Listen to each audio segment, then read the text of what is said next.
बच्चों, कैसे हैं आप सभी। उम्मीद है आप सभी बहुत अच्छे से होंगे और पढ़ाई भी कर रहे होंगे।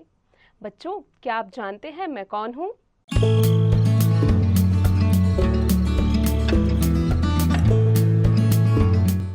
राइट, मैं हूँ मनीषा, आपकी अध्यापिका। तो बच्चों, आज हम अपनी कक्षा में पढ़ेंगे एक कविता के बारे में और हमारे कविता का शीर्षक है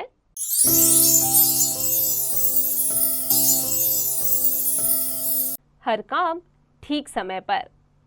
जीवन कौशल, स्व जागरूकता, निर्णय क्षमता, भावनाओं पर नियंत्रण जैसे भावों को विकसित करना, नैतिक मूल्य, सहृदयता, समय पर कार्य करना, बुद्धिमत्ता का महत्व बताते हुए जागरूक करना।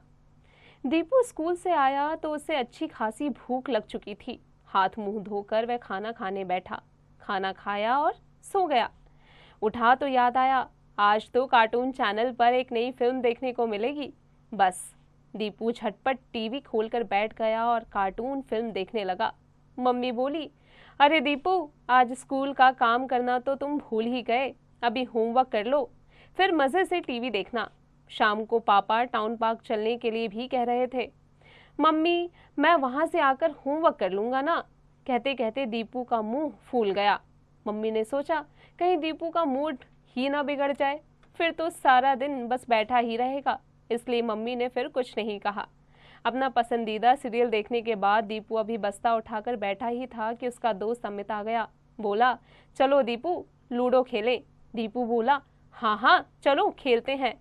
अब शाम हो गई थी। पापा ऑफिस से आए और बोले, चलो जल्दी, आज टाउन पार्क चलना है। वहां जाकर ताज़ी हवा में घूमने फिरने का आनंद लेंगे। टाउन पार्क जाकर सचमुच दीपू को बहुत अच्छा लगा। टाउन पार्क के 3 चक्कर उसने लगाए, फिर वह झूला झूलने में लग गया। अब धीरे धीरे रात हो गई। दीपू को याद आया कि होमवर्क तो उसने किया ही नहीं। बोला, पापा जल्दी घर ले चलो ना, मुझे होमवर्क करना है। मम्मी पापा का भी पार्क में थोड़ा और घूमने का मन था, पर दीपू की बात सुनकर वह वापस चलने को तैयार हुए। तभी दीपू को मीना दिखाई दी। वह दीपू के साथ ही पढ़ती थी। दीपू को परेशान देखकर मीना ने पूछा, तुम्हें घर जाने की इतनी जल्दी क्यों है? इस पर दीपू ने उदास होकर बताया कि घर जाकर उसे होमवर्क करना है। मीना को बड़ी हैरानी हुई। वह बोली, मैं तो स्कूल से घर आकर खाना खाने के बाद होमवर्क करती हूँ। उसके बाद सारा दिन खेलूं कूदूं कुछ भी करूं, मुझे कोई चिंता नहीं होती। और हाँ, जानते हो, रोज रात को दादी से मैं एक कहानी भी सुनती हूँ। यह सुनकर दीपू का मुंह उतर गया। वह बोला, तुम्हारा कहना ठीक है, मुझे होमवर्क पहले ही कर लेना चाहिए था। मीना बोली, हर चीज का एक टाइम टेबल बना लो, और सुनो, ऐसा टाइम टेबल बनाना जिसमें तुम कहानी सुनने का भी समय जरूर रखना, तब तुम्हें ज्यादा अच्छा लगेगा। अगले दिन दीपू बदला बदला था। उसका हर काम सही समय पर हो रहा था।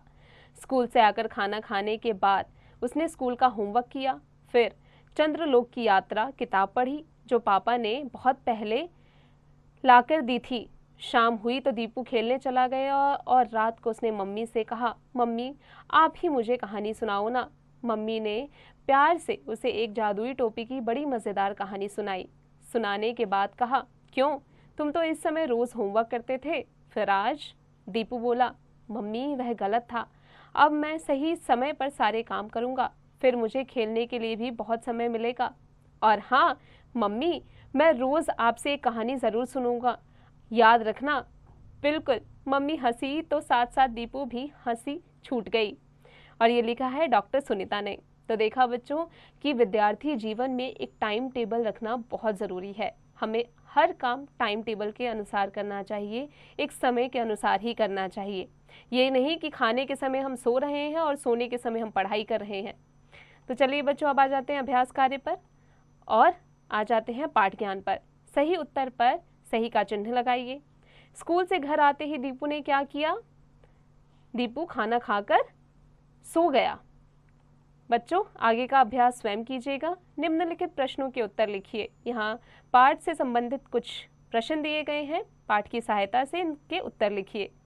दिए गए शब्दों की सहायता से रिक्त स्थान भरिए। दीपू स्कूल से आया तो हाथ मुंह धोकर वह खाना खाने बैठ गया। आगे का अभ्यास स्वयं कीजिएगा। सही वाक्य पर सही और गलत वाक्य पर गलत का चिन्ह लगाइए। दीपू स्कूल से आते ही सो गया। बिल्कुल सही। दीपू की मम्मी ने उसे होमवर्क करने के लिए कहा। बिल्कुल सही।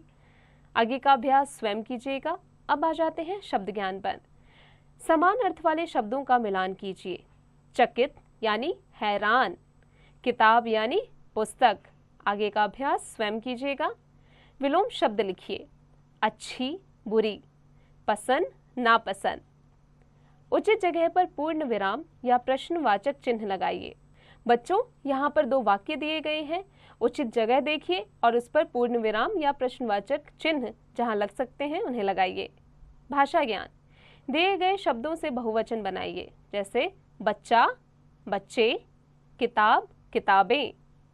निम्नलिखित शब्दों के तुकांत शब्द लिखिए। कुछ शब्द दिए गए हैं और अब उनके तुकांत आपको लिखने हैं। निम्नलिखित शब्दों से वाक्य बनाइए। बच्चों, यहाँ कुछ शब्द दिए गए हैं, उनकी सहायता से वाक्य बनाइए। बॉक्स में दिए गए शब्दों की सहायता से अनेक शब्दों के लिए एक शब्द लिखिए, जैसे जो बोल न सके, कौन है वो? गूंगा। जो सुन न सके, वह बहरा। बच्चों, इसी प्रकार आगे का अभ्यास कीजिएगा। रचनात्मक ज्ञान। क्या इस पाठ से प्रेरणा लेकर आपने अपना हर काम ठीक समय पर करने का निश्चय किया है? उसके लिए किन किन बातों को अपनाना जरूरी है, अपनी कार्य पुस्तिका में लिखिए। क्या आप अपना हर कार्य समय पर कर लेते हैं? यदि हाँ, तो अपने समय पर करने वाले कार्यों की सूची बनाइए। बच्चों, उम्मीद है आज की कक्षा में हमने जो पढ़ा आप अच्छे से समझ गए होंगे। अब आप इसका अभ्यास निरंतर करते रहिएगा।